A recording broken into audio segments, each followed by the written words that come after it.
ఖమ్మం పట్టణంలోని కమలాపురం సెంటర్ నందు అంగన్వాడీ టీచర్స్ చేస్తున్న దీక్ష 31వ రోజుకు చేరిన సందర్భంగా వారికి మద్దతు తెలియపరిచి జనసేన పార్టీ జిల్లా కార్యదర్శి లంకా నరసింహారావు, ఖమ్మం మండల అధ్యక్షుడు తాటిశెట్టి ప్రసాద్ మద్దతును తెలిపారు. ఈ సందర్భంగా వారు మాట్లాడుతూ అంగన్వాడీ టీచర్స్ సమస్యల పరిష్కారం కొరకు పార్టీ అధ్యక్షుడు పవన్ కళ్యాణ్ కు తెలియపరిచి పార్టీ మేనిఫెస్టోలో పొందుపరిచే విధంగా కృషి చేస్తానంటూ హామీనిచ్చారు.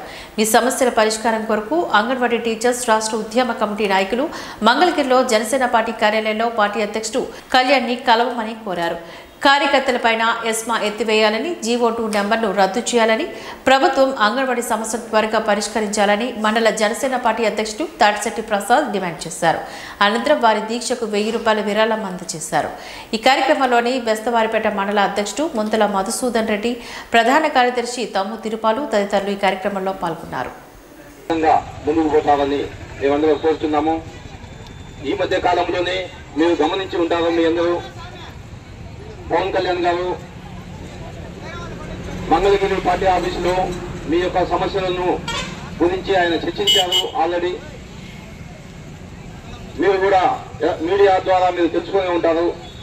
రాబోయే రోజుల్లో కూడా మీకు జరిగినటువంటి ఇబ్బందులు, మీ యొక్క సమస్యలను ఆయన తెలుసుకొని పరిష్కారం కృషి చేస్తాడు. మేము కూడా ఆయన దృష్టికి తీసుకెళ్లి మీ యొక్క సమస్యలు తీరడానికి, మీ యొక్క సమస్యలు పరిష్కరించడానికి మేము మీ తరఫున మేము కృషి చేస్తామని, తప్పకుండా మేము ఆయన దృష్టికి తీసుకెళ్తామని, మీకు మేము అండగా ఉంటామని మీరు ధైర్యంతో గుండె నింపడంతో పనిచేయండి. మీరు ఈ యొక్క ఉద్యమాన్ని ముందుకు తీసుకెళ్ళండి. మీ యొక్క సమస్యలకు మేము అండగా ఉంటాము. మీకు ఇచ్చే జీతం చాలా తక్కువ. నాకు తెలిసి 11,500 రూపాయలు మీకు ఇచ్చేది.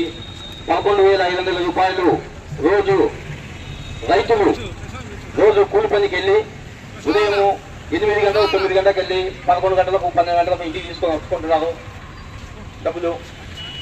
కానీ మిగతా సమయంలో మళ్ళా వాళ్ళ ఇంట్లో కూర్చొని వాళ్ళ వ్యక్తిగత పనులు చూసుకుంటున్నారు.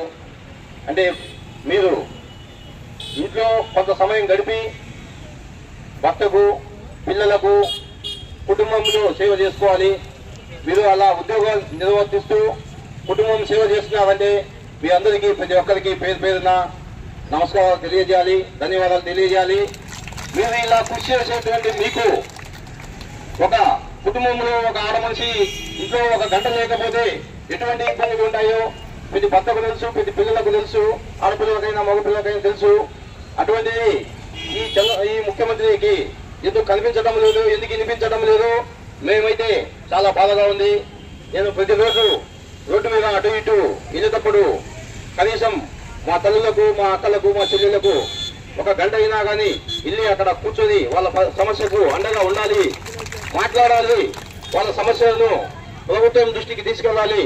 తర్వాత మా పార్టీ నాయకుడు పవన్ కళ్యాణ్ గారు ఉన్న ఈ సమస్యను ప్రతిరోజు ఒకరోజు ఒక విధంగా, ఒకరోజు ఒక చోట, ఒకరోజు ఇంకొక చోట పలు ప్రాంతాలు తిరుగుతూ కూడా ఈ మెయింటెనెన్స్ ఎవరైతే చేస్తున్న మన ఫ్రెండ్స్ వీళ్ళందరికీ, ముఖ్యంగా అన్వర్కు మరియు అంగన్వాడీ తరఫున వాళ్ళందరికీ, మన అన్వర్ అన్నకు ప్రత్యేకంగా కృతజ్ఞతలు తెలుపుతున్నాను. ఆ తర్వాత మన 32 రోజుల నుంచి 3 మండలాల నుంచి వస్తున్న అంగన్వాడీ టీచర్లకు పెట్టి ఒక్కరికి పేరు నమస్కారం తెలియజేసుకుంటున్నాము. మీరు ప్రతి పిల్లోని, మా పిల్లోలను కూడా మీ పిల్లల లెక్క చూసి ఈరోజు మిమ్మల్ని ఒక తల్లు లెక్క భావించేటోళ్ళం మేము. రాబోయే రోజులలో మీరు పెట్టినటువంటి మేనిఫెస్టోలో ఖచ్చితంగా మన మీ అంశాలు, మీ జీతాలకు సంబంధించి కానీ మీకు రాబోయే ఉద్యోగ భద్రత ఖచ్చితంగా కల్పించాలని, మా పార్టీలో వచ్చిన ఖచ్చితంగా చేస్తామని, ఇప్పటికి ఇన్ని సమస్యలు తీసుకున్న మన ముఖ్యమంత్రి మన జగన్ గారు ఈ సమస్యను ఎందుకు ఇంత తేలిగ్గా తీసుకుంటున్నారో అర్థం కావడం. రాబోయే రోజుల్లో ఎలక్షన్లు ఉన్నాయి. ఎలక్షన్ల టైంలో ఇటువంటి కార్యాలు, ఇటువంటి సున్నితమైన అంశాలు దగ్గర చర్చించి సాలకు తీసుకురావాలి. కానీ వాళ్ళను రోడ్ల పక్కన వదిలేసి వాళ్ళు కూడా చాలా ఆడవాళ్ళు మీలో మాదిరినే ఉంటే వీళ్ళు ఆడవాళ్ళే, వీళ్ళ సమస్యలను ఖచ్చితంగా పరిష్కరించాలని ఒక పెద్ద దిక్కుగా నేను ముఖ్యమంత్రిని ఎంచుకుంటే నువ్వు చేసే ఇటువంటి చెప్పుకోలేని ఈ పద్ధతిని మీరు ఖచ్చితంగా